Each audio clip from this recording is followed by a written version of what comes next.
We are pleased to welcome our good friend back again. She is Michele Siekerka, President, CEO of New Jersey Business and Industry Association. Good to see you, Michele. Always a pleasure.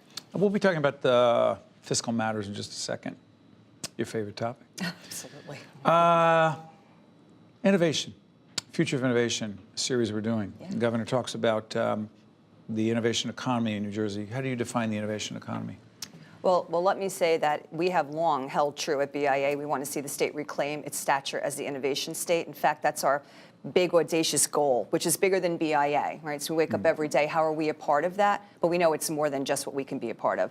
So it's about the right talent. It's about attracting investment dollars. It's about creating innovation ecosystems around our higher ed institutions.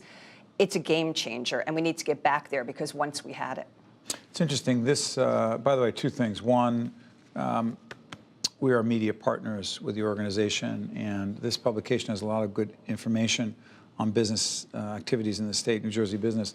But this Indicators of Innovation report, why is this report relevant to the conversation we're having about the future of innovation?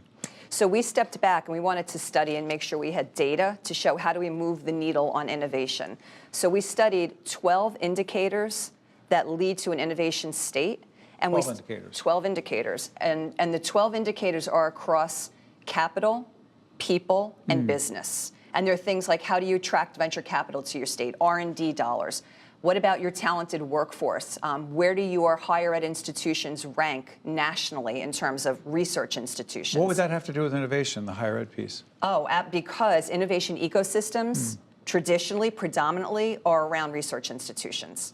Absolutely. If you think about where are people going to be drawn, number one, research institutions, they attract R&D money from the federal government, they attract venture capital, and then you spur innovation out of our research institutes. So companies will look to get into an ecosystem around the community of where a higher ed institution is that's doing really great stuff. So now you have students, you have talent, you have people with PhDs, you have people studying STEM, and they're all part of the ecosystem. Science, technology, engineering and math.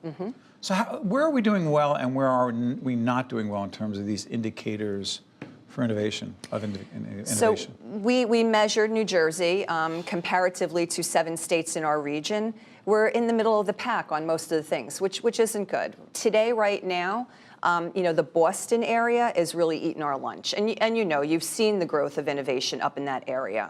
The attraction. Is that a around, Harvard MIT thing? It is, absolutely, because what you have is you have a cluster and you have that ecosystem that I'm talking about. You have these incredible higher ed institutions that are attracting companies to come and form around them. You have the best and the brightest students wanting to be there, and then those are the employees that work with these companies. It all makes sense. And then what you have also is you've created a vibrant community there. It's a live, work, play region, and that's what we need to start to coalesce back here in New Jersey. So the other part of this that you've talked about extensively is that I'm not going to put words in your mouth, but there are some challenges we have in being the innovation state we want to be, and you often say it has to do with taxation policy.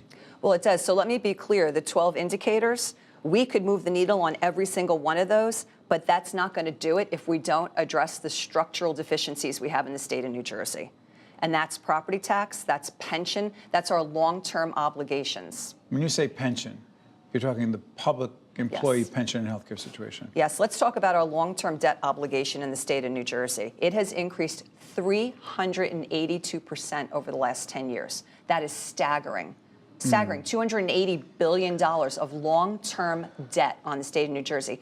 That same time, our revenues have only increased 24%, and our expenses increased 35%. This is basic economics. Those numbers don't add up. That is not sustainable.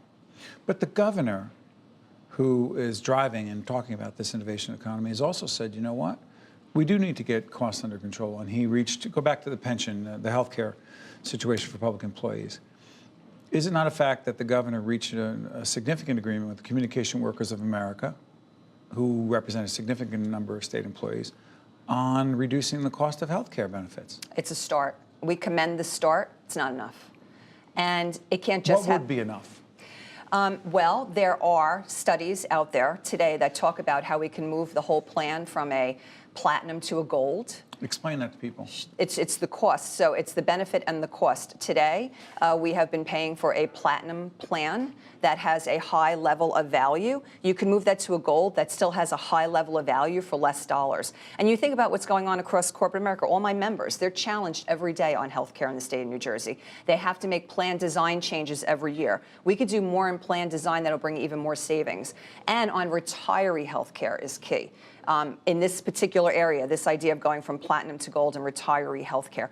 But even more important, and there's a study out there, Byrne-Healy, that talks about pension reform. I am not looking to even suggest that we do not owe an obligation to our state workers. They work hard, they work tireless. That promise has been made. That commitment has been made. And that commitment must be kept. But to continue to do the same thing over and over again, I think Einstein said, right? Expect a different outcome. And we don't, so we need to change the future of what the pension looks like for the future state workers. We need to move away from defined contribution and talk about the idea of everybody more like a 401k, but it has a different, different number when you're talking about government workers. Time we have left. Millionaires tax. The Not governor's good. proposed it. Not good. That quick? Not good for the You state won't of even New Jersey. consider it? No new tax. Read my lips. No new taxes Well, in New I know. Jersey I heard today. that back in the 80s. Yes. But don't you need more revenue No. in the state in order to fund many of the programs that a lot of us, whether it's universal pre-K or more access to college or fixing New Jersey transit, don't we need that revenue? We need to prioritize our revenue today. We need to go back. Look, safety net programs, #1. We need to reprioritize where we put our money. We cannot year over year continue to increase our spending in the state of New Jersey. I just told you. Our long-term obligation, $280 billion. It's not a sustainable model. We need to reel in our spending and prioritize our spending. Michele Siekerka is the president and CEO of New Jersey Business and Industry Association.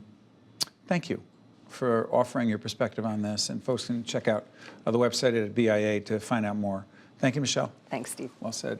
I'm Steve Aduabato. It's the State of Affairs, and we'll be right back right after this.